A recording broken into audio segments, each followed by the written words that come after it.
Hey Eshelman friends, it's Mr. Ivey, and today I want to share one of my favorite books with you. Now, before there were smartphones and before there was internet, what I used to actually do is I carried this book with me everywhere I went. In high school and college, I always had this in my book bag. When I had free time, I would look through this book and be inspired by it and come up with ideas from it. So this was pretty much my first smartphone. This went everywhere with me, and this entertained me when I was bored. This book is called Juggling, the Art and Its Artists by Karl-Heinz Ziethen and Andrew Allen. It's an incredible picture history of juggling. And all of the heroes in juggling that I've looked up to, all the people that have inspired me, have been chronicled in this book. And this is really the only definitive history we have of juggling.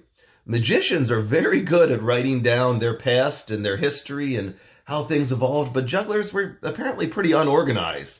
So finally, these two gentlemen got together and they put together a real history of juggling in one book. Now, I'm not going to read this whole gigantic, thick book to you, and most of it's pictures anyway, but I want to show you some incredible jugglers that have influenced this art that I love so much. And I'm going to start right here. Now, to the best of our knowledge, come on down here, Lucian. To the best of our knowledge, juggling is about 4,000 years old. The history of juggling starts with this picture right here. This was found in 2040 BC. And these pictures came from the inside of an Egyptian mummy's tomb. These were painted onto the walls of his tomb. And it's the very first record we have of anybody practicing juggling. And again, remember, BC counts down, so 2040 BC would go backwards to 0, and then AD starts at 1 year AD, and we're in 2020 right now. So that would mean juggling is 4,060 years old. And that's the history of our art. This is where it all began, with these Egyptian paintings right here. So let me fast forward a little bit. I'm going to jump around through history now, but that's where we began. And I'm going to jump to this guy right here, this crazy-looking guy with the red nose. This is W.C. Fields. Now, W.C. Fields started his career as a juggler, and he had a comedy juggling act. And if you go to YouTube and look for W.C. Fields, you can actually watch his comedy act. They put a video of it up. But eventually, W.C. Fields went from being a juggler to being one of the very first movie stars. He was in a lot of early 1920s, 1930s movies and became very popular. And because of that, because of his movie star success, they put his picture on a postage stamp. And he's the only juggler in the history of the world to ever get their picture on a postage stamp. And that's the picture they used of him there, where he's got his third juggling ball as his clown nose. So he's been very important to our art. Check him out on YouTube. He had a great act. These guys, this is the Cremo family. This is Chris, K-R-I-S, and this is his dad, Bella. Now, his dad, we don't have a lot of videos of. His dad was doing juggling before there was a lot of filming and things like that. But there's a ton of videos of Chris Cremo, and I'll show you a better picture of him in a second.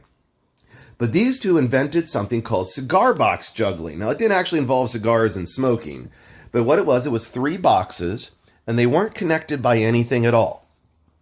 But basically, you held the 3 together, and then you moved the boxes around each other. Now, Bella was very good, and he taught his son, Chris, a lot of the style. But Chris became one of the best cigar box jugglers in history. And his name, I was back on this page. Here, Lucian, zoom in there so people can see his name if they want to Google him. He's got a lot of videos up on YouTube. And Chris is actually still around performing today if you want to check him out. There's some other pictures of Chris. But he came up with a trick that to this day, no other juggler can do. I'm going to go one more page, and that's this one right here. He would hold these 3 boxes, throw them up into the air so that they would stay together, and there's no magnets, no glue, no Velcro, nothing holding them together. He would just let go of them. Then he would spin around in a circle 3 times and catch the boxes again before they hit the ground. Nobody else had ever been able to be that fast to do that trick before. Check him out on YouTube. He's got a ton of videos up. Chris Cremo. He is absolutely incredible. All right. Enrico Restelli. When I was in high school, I actually dressed up as this guy for a project I was doing. This was the first real juggling master that we ever had, Enrico Rastelli. Zoom in on his name there so they can see it. And there's one very old YouTube video of him, and it's horrible quality because cameras weren't very good. But you can see some of his acts. This man loved juggling so much that he would not even stop practicing to eat supper. They would have to bring his meals to him while he was practicing, and he would keep eating while he was balancing and spinning and juggling. Now, here's the saddest part. Take a picture right here.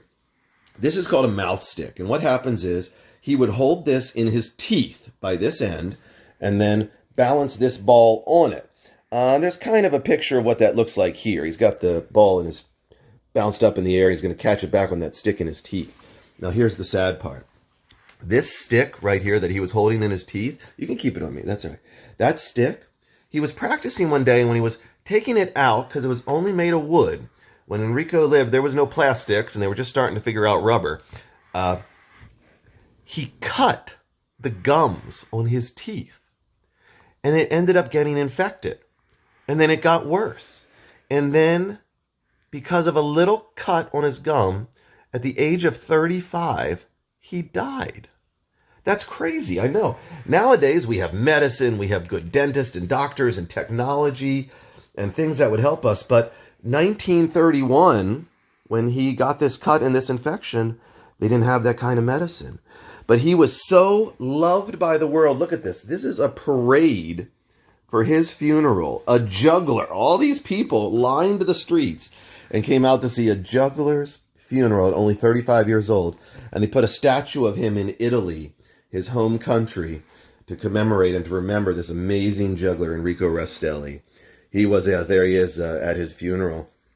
Only 35 years old. He was the very first juggler to do 10 beanbags at the same time, to juggle 10 balls. He was the first one to do that.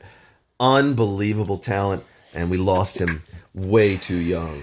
Now, ladies, of course, it's not all about the boys. This is Trixie, and if you go online and look up Trixie Juggling, she was one of the most talented female jugglers in the whole history of the art. She could do plates, actual like dinner plates. She would juggle them while balancing and spinning balls. Here she is rolling a ball around her forehead. And there's a YouTube video of her doing some of her tricks, balancing balls, juggling plates. She was absolutely incredible. And she also used to do her act on ice skates. She would go around in an ice rink and while ice skating, do all of these tricks with balls and plates. She was a phenomenal talent. Absolutely amazing.